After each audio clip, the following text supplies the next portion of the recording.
Hello दोस्तों, क्या हाल चाल हैं आपके। और आज की इस वीडियो में दोस्तों हम बात करने वाले हैं 3 बजट स्मार्टफोन के कंपैरिजन के बारे में। और इन तीनों स्मार्टफोनों में से आपको किस स्मार्टफोन को बाय करना चाहिए और किस स्मार्टफोन को इग्नोर कर देना चाहिए। तो इन स्मार्टफोनों का हम कंपैरिजन करेंगे, बिल्कुल एक्चुअली में प्रैक्टिकल कंपैरिजन करेंगे, स्पेसिफिकेशन की बात नहीं करेंगे। वैसे भी अगर आप इस वीडियो में आए हुए हो तो मेरी ये जिम्मेदारी है आपके लिए कि मैं स्पेसिफिकेशन पे बात नहीं करूं। स्टार्ट करते हैं दोस्तों सबसे पहले इनके डिजाइन के साथ। देखो तीनों का ही डिजाइन अपनी जगह एकदम काफी ज्यादा बेस्ट लगता है, लेकिन क्या होता है कि CMF फोन 1 और iQOO Z10X इन दोनों में क्या होता है कि ये दोनों स्मार्टफोन थोड़ी बॉक्सी डिजाइन के साथ आते हैं, तो पकड़ने में ये फोन थोड़े से ज्यादा भारी भी लगेंगे और थोड़े से ज्यादा बड़े भी होंगे, एक हाथ में कंफर्टेबल नहीं आएंगे। लेकिन अगर बात करें Realme Narzo 80 Pro के बारे में तो ये देखो कर्व डिस्प्ले के साथ आता है, तो ये बैक से भी कर्व है और फ्रंट से भी कर्व डिस्प्ले के साथ आता है। तो पकड़ने में एक्चुअली में जो इसकी इन हैंड फील है वो काफी ज्यादा कंफर्टेबल कराती है इन दोनों स्मार्टफोनों के कंपैरिजन में। तो अगर डिजाइन के बारे में मैं टू द पॉइंट बात करूं तो Realme Narzo 80 Pro इन दोनों स्मार्टफोनों से बेटर है। और अगर दोस्तों बात करें हैप्टिक्स के बारे में तो देखो तीनों में ही थोड़े घुरघुर वाले हैप्टिक्स देखने को मिलते हैं, लेकिन CMF फोन 1 में क्या होता है बिल्कुल फीके हैप्टिक देखने को मिलते हैं। लेकिन यहाँ पर Realme Narzo 80 Pro में थोड़े घुरघुर वाले हैप्टिक्स देखने को मिलते हैं, बहुत ही बेसिक तरह के। लेकिन iQOO Z10X में हैप्टिक्स ज्यादा बेटर देखने को मिलते हैं, घुरघुर वाले आते हैं, तो जब टाइपिंग वगैरह आप करेंगे ना तो उसका एक्सपीरियंस थोड़ा अच्छा देखने को मिल जाएगा। तो बजट के हिसाब से सबसे ज्यादा बेस्ट हैप्टिक्स देखने को मिलेंगे iQOO Z10X के। और दोस्तों अगर बात करें प्राइस का तो देखो CMF फोन 1 का बेसिक मॉडल जो है आपको 16,000 के आसपास देखने को मिलेगा फ्लिपकार्ट पर, लेकिन उस पर क्या है कि 3,500 का आपको डिस्काउंट देखने को मिलेगा। अगर बात करें iQOO Z10X की तो ये स्मार्टफोन भी आपको 8+256 GB वाला 16,000 के आसपास देखने को मिल जाएगा, लेकिन ये स्मार्टफोन आपको अमेजोन पर देखने को मिलेगा। और अगर बात करें Realme Narzo 80 Pro के बारे में तो ये स्मार्टफोन आपको देखने को मिलेगा 20,000 का, लेकिन ऑफर के साथ ये स्मार्टफोन आपको 18,000 के आसपास देखने को मिल जाएगा। स्वयं मैंने अपनी आंखों से सत्य देखा कि किस तरह से तुम स्वयं मैंने अपनी आंखों से सत्य देखा कि किस तरह से तुम इन तीनों ही स्मार्टफोनों के स्पीकर को आपने सुन लिया होगा, तो सबसे बुरा स्पीकर देखने को मिलता है iQOO Z10X का और उसके बाद देखने को मिलता है Realme Narzo 80 Pro। और यहाँ पर CMF फोन 1 का स्पीकर मैं आपको बेसिकली बता सकता हूँ काफ़ी ज़्यादा बेस्ट देखने को मिलता है। तो इन तीनों में स्पीकर बेटर देखने को मिलता है CMF फोन 1 का। और अगर दोस्तों बात करें इन तीनों स्मार्टफोनों की डिस्प्ले के बारे में तो देखो iQOO Z10S में आपको एक IPS LCD डिस्प्ले देखने को मिलती है, लेकिन Realme वाले में और CMF में आपको यहाँ पर एक AMOLED डिस्प्ले देखने को मिलती है। तो सबसे पहले मैंने इनकी ब्राइटनेस एक्चुअली में चेक की हुई थी, तो इंडोर में भी और आउटडोर में भी इनकी ब्राइटनेस ज़्यादा बेटर देखने को मिलती है, किसी भी तरह का आपको इशू देखने को नहीं मिलेगा इन तीनों की ब्राइटनेस के साथ। और दोस्तों अगर बात करें सेंसर की तो देखो Realme में और CMF फोन 1 में इन डिस्प्ले फिंगरप्रिंट सेंसर मिलता है, क्योंकि AMOLED डिस्प्ले तो हर बार वो काफ़ी ज़्यादा फास्ट काम करता है। लेकिन अगर iQOO Z10X की बात करें तो इसमें एक IPS LCD डिस्प्ले देखने को मिलती है, तो इन डिस्प्ले फिंगरप्रिंट सेंसर नहीं मिलता है, साइड में फिंगरप्रिंट सेंसर देखने को मिलता है जो कि हर बार वो काफ़ी ज़्यादा फास्ट काम कर रहा है। और मैंने दोस्तों क्या करा कि रियल लाइफ में मैंने 4K HDR वीडियो यूट्यूब पर इन स्मार्टफोनों में प्ले की हुई थी, तो देखो डीप ब्लैक सबसे बेकार दिखते हैं iQOO Z10X में। IPS LCD डिस्प्ले होने की वजह से आपका जो कंटेंट वॉचिंग का एक्सपीरियंस है वो iQOO Z10X में ज़्यादा बेटर देखने को नहीं मिलेगा।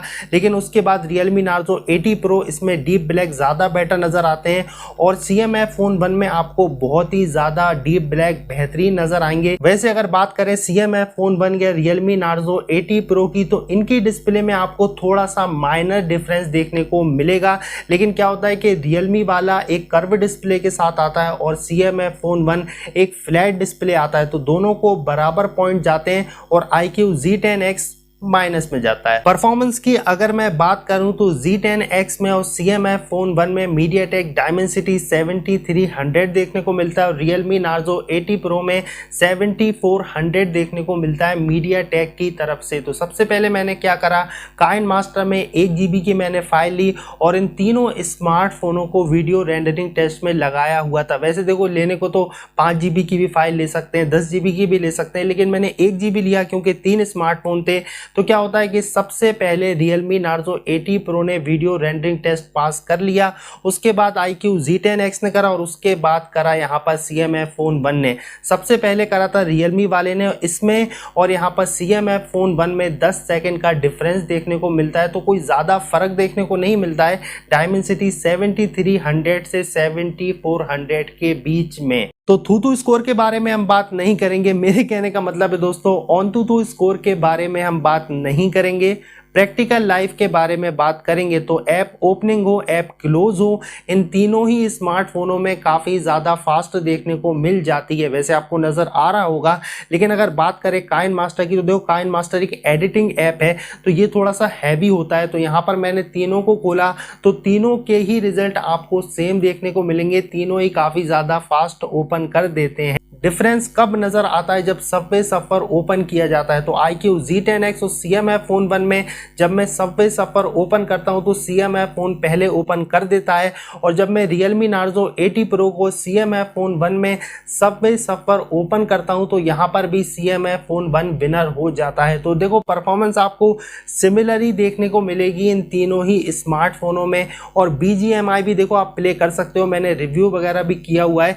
लेकिन CMF फोन 1 में आपको थोड़ी हाई सेटिंग देखने को मिल जाएगी, वो आप रिव्यू वगैरह में देख लेना, BGMI की टेस्टिंग वगैरह। और इनमें आपको 60 FPS का सपोर्ट मिलेगा iQOO Z10X में, और Realme Narzo 80 Pro में आपको 90 FPS का सपोर्ट देखने को मिल जाएगा BGMI में। और दोस्तों बात करते हैं इन तीनों स्मार्टफोनों के कैमरे के बारे में। तो देखो मेगापिक्सल के बारे में बात नहीं करेंगे, डायरेक्ट रिजल्ट के बारे में बात करेंगे। वैसे इन तीनों ही स्मार्टफोनों में अल्ट्रा वाइड कैमरा देखने को नहीं मिलता। मेन कैमरे से 4K 30 FPS video recording in तीनों ही स्मार्टफोनों से कर सकते हो। फोकस टेस्ट की अगर मैं बात करूं तो CMF फोन 1 ने ज्यादा बेटर फोकस किया है iQOO Z10X और Realme के कंपैरिजन में। और अगर सेल्फी में वीडियो रिकॉर्डिंग की बात करें तो Realme वाला यहां पर विनर हो जाता है CMF फोन 1 और iQOO Z10X के कंपैरिजन में। और अगर मेन कैमरे की बात करें तो Z10X ने थोड़ा सा डार्क कर दिया है, CMF फोन ने ओवर बूस्टेड कर दिया है, और Realme वाले ने क्या किया है कि बेटर वीडियोग्राफी लाके दी है इन दोनों स्मार्टफोनों के कंपैरिजन में। सेल्फी की अगर बात करें तो CMF फोन 1 ने और iQOO Z10X ने उतनी बेटर सेल्फी निकाल के नहीं दी है। Realme वाला सेल्फी में थोड़ी बेटर डिटेल निकाल के देता है, पोर्ट्रेट मोड में भी ज्यादा बेटर फोटो यहाँ पर क्लिक करता है, और एज डिटेक्शन भी आपको Realme Narzo 80 Pro में बेटर देखने को मिलेगी iQOO Z10X और यहाँ पर CMF फोन 1 के कंपैरिजन में। CMF फोन 1 क्या करता है कि थोड़े से ओवर कलर यहाँ पर करके देता है, यानी बूस्टेड कलर देखने को मिलते हैं CMF फोन 1 में, और iQOO Z10X क्या करता है कि थोड़ा सा डार्क पार्ट को और भी ज्यादा डार्क करता है। जैसे बियर्ड वगैरह के बाल आप देखो तो यहाँ पर डार्क देखने को मिलेंगे। तो अगर मैं टू द पॉइंट आपसे बात करूं तो यहाँ पर बेटर सेल्फी देखने को मिलेगी Realme Narzo 80 Pro में। मेन कैमरे की अगर मैं बात करूं तो इन तीनों ही स्मार्टफोन ने स्काई के कलर को ज्यादा अच्छे से बेटर यहाँ पर किया हुआ है। पोर्ट्रेट मोड में अगर आप देखें तो यहाँ पर बियर्ड के बाल को तीनों ने ही बहुत ज्यादा यहाँ पर डार्क किया हुआ है, लेकिन पोर्ट्रेट में अगर देखें तो यहाँ पर iQOO Z10X ज्यादा बेटर फोटो निकाल के दे देता है। नेचर की तो तीनों ने ही देखो यहाँ पर फूल पत्ती के कलर को कुछ अलग ही यहाँ पर बनाया हुआ है, तीनों ने ही बिल्कुल बैलेंस फोटो नहीं खींची है। और अगर डार्क पार्ट की मैं बात करूं तो ज्यादा बेटर और ज्यादा ब्राइट फोटो आपको iQOO Z10X में देखने को मिलेगी। देखो मेन कैमरे से तीनों ही स्मार्टफोन क्या करते हैं कि नेचर की फोटोग्राफी उतनी बेटर नहीं करते हैं, लेकिन अगर तीनों में से किसी को भी नंबर 1 बनाया जाए तो iQOO Z10X इन दोनों ही स्मार्टफोनों से बेटर फोटो क्लिक करता है नेचर की। लेकिन पोर्ट्रेट मोड में क्या होता है कि Realme वाला ज्यादा बेटर फोटो क्लिक करता है। तो कैमरे में क्या होता है, कहीं पे ये विनर है, कहीं पे वो विनर है। और CMF फोन क्या करता है कि बहुत ही ज्यादा बूस्टेड कलर CMF फोन में देखने को मिल जाते हैं। और अगर दोस्तों बात करें इन तीनों स्मार्टफोनों के चार्जिंग टेस्ट की और SOT टेस्ट की, तो यहाँ पर iQOO Z10s को लगते हैं 1 घंटे 41 मिनट के आसपास 0 to 100% चार्ज होने में। Realme वाले को लगता है 1.5 घंटे के आसपास 0 to 100% चार्ज होने में। और CMI फ़ोन की अगर मैं बात करूँ तो इसको भी कुछ पौने 2 घंटे के आसपास लग जाते हैं 0 to 100% चार्ज होने में। SOT की अगर मैं बात करूँ तो iQOO Z10s में आपको 8 घंटे के आसपास SOT देखने को मिलेगा। CMI फोन 1 में आपको यहां पर देखने को मिलेगा 6 घंटे के आसपास, और Realme Narzo 80 Pro में आपको मिलेंगे 7 घंटे के आसपास का SOT देखने को मिल जाएगा। तो बैटरी के डिपार्टमेंट में विनर होता है iQOO Z10s, लेकिन चार्जिंग के डिपार्टमेंट में अगर बात करें तो Realme Narzo 80 Pro यहां पर विनर हो जाता है। इन तीनों स्मार्टफोनों का कंपैरिजन पॉजिटिव हो या नेगेटिव, इन स्मार्टफोन के बारे में मैंने आपको सब कुछ बताया हुआ है, और काफी ज्यादा मेहनत लगती है ऐसे कंपैरिजन वाली वीडियो बनाने में। तो आप लाइक, शेयर और सब्सक्राइब जरूर कीजिएगा। बाकी मेरी और आपकी मुलाकात होती है नेक्स्ट वीडियो में।